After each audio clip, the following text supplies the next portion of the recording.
विषयावर आपल्या सगळ्यांशी बोलायचं होतं म्हणून तातडीने आणि आपण अतिशय कमी वेळामध्ये उपलब्ध झालात. आपल्या सगळ्यांची मी आभारी आहे.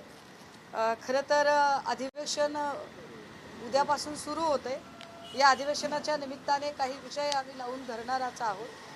त्यातला जो एक अत्यंत महत्त्वाचा विषय आहे त्या संबंधाने मी परवा नागपूरला एक पत्रकार परिषद घेईन. उद्या एक पत्रकार परिषद अजून एका वेगळ्या विषयावरची आणि नगर परिषद निवडणुकांच्या संदर्भाने उद्या मुंबईला एक पत्रकार परिषद घेते. पण आजचा विषय हा थोडा वेगळा आहे. म्हटलं तर थोडा नाजूक आहे, म्हटलं तर थोडासा किचकट विषय आहे. पण आमची अडचण अशी आहे की ज्या ज्या संस्था ज्या ज्या यंत्रणांकडे आम्ही विश्वास टाकावा, ज्या ज्या संस्था आणि यंत्रणांकडून आम्ही अपेक्षा कराव्या, जर कुंपणाने शेत खाल्लं तर काय करायचं, त्या त्या संस्था आणि यंत्रणांकडूनच जर गळचेपी होत असेल तर काय करावं. पुण्यामधली काही मंडळी माझ्यासोबत आहेत. याच्यामध्ये एक आहेत वर्षा शिवप्रसाद धमिष्टे, ज्या माझ्या बाजूला इकडे बसलेल्या आहेत. एक दुसरी केस आहे, मी एक एक नावं सांगेन. वर्षा शिवप्रसाद धमिष्टे या धायरी गावाच्या रहिवासी आहेत. विक्रम चाकणकर व त्याची बायको रुपाली विक्रम चाकणकर. या रुपाली विक्रम चाकणकर म्हणजे या वेगळ्या रुपाली विक्रम चाकणकर आहेत, पण मला वाटतं ह्या आयोगाच्या नात्यासंबंधातल्या आहेत. यांनी पैशाचे आमिष दाखवून दुसऱ्याच्या जागा फ्लॅट कमी किमतीत देतो असं सांगून ते 1.5 कोटी रुपयाची फसवणूक केली. पैसे परत मागितल्यावर संपूर्ण कुटुंबाला जीवे मारण्याची धमकी दिली.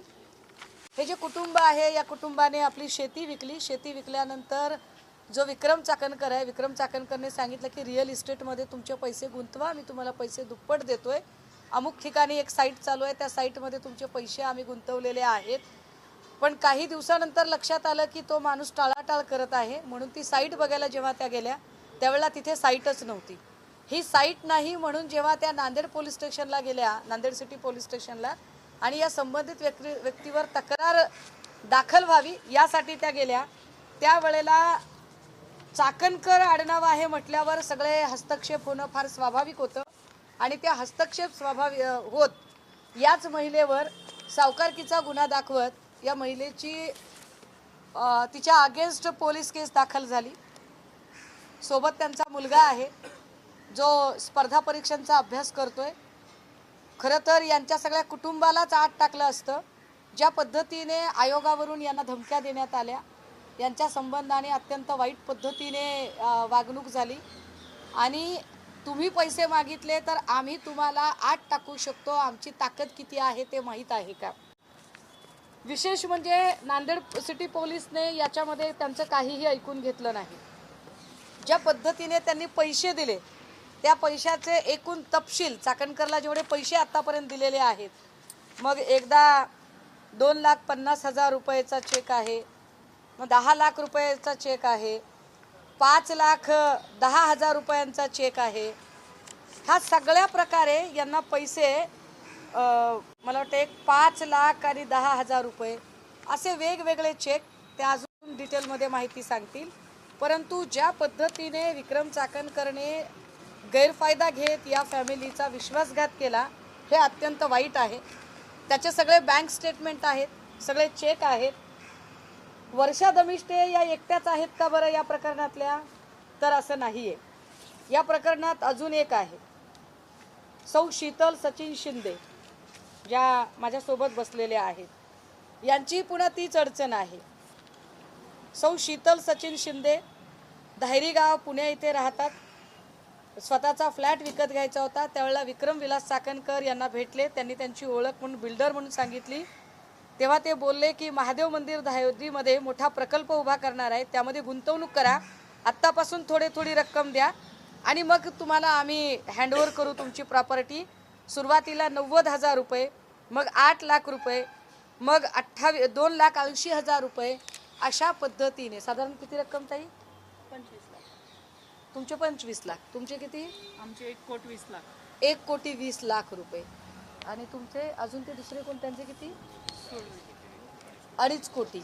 म्हणजे कोट्यावधी रुपयांचे पैसे प्रत्येक वेळेला विक्रम चाकणकरने लोकांकडून पैसे घ्यायचे आणि विक्रम चाकणकर म्हणजे या फक्त 3 केस मी समोर आणले आहेत, अशा किमान 25 ते 30 केसेस आहेत की ज्यांच्याकडून करोडो रुपये विक्रम चाकणकरने घेतले आणि विक्रम चाकणकर प्रत्येकाला सांगत राहिला की माझी अमुक ठिकाणी प्रॉपर्टी आहे, अमुक ठिकाणी मी रिअल इस्टेटचा बिझनेस करतोय आणि त्या ठिकाणाहून लोकांकडून पैसे उकळले.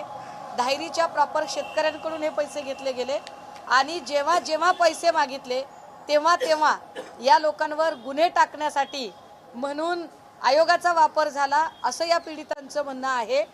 विशेष या ज्या महिला आहेत या महिलांचं असं म्हणणं आहे की आम्ही महिला आयोगाकडून मदतीची अपेक्षा करतो, पण महिला आयोगच जर आमच्यावर असा उलटत असेल आणि महिला आयोगच जर आमच्यावर खोट्या केसेस टाकण्यासाठी पुढे येत असेल तर हे अत्यंत वाईट आहे.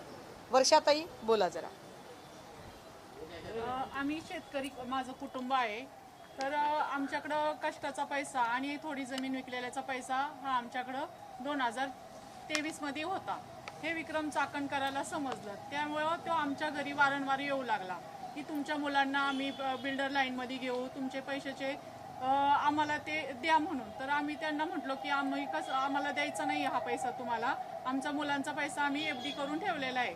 तर त्यावेळेस तिची बायको, विक्रमची बायको रुपाली विक्रम चाकणकर ही मला पदी ताई ताई करून, ताई तुमचा पैसा योग्य ठिकाणी गुंतवू आपण, तुमच्या मुलांना आपण साईटमध्ये नाही, पैसे तुम्ही गुंतवले, पुढे काय झालं? ते पैसे आम्ही त्यांच्या सांगण्यावरून गुंतवले, ते त्यांना दिले. आम्ही प्रत्येक वेळेस त्यांना मग RTGSच्या FD वरती लोन काढून RTGSच्या पद्धतीने आम्ही त्यांना पैसे देत गेलो.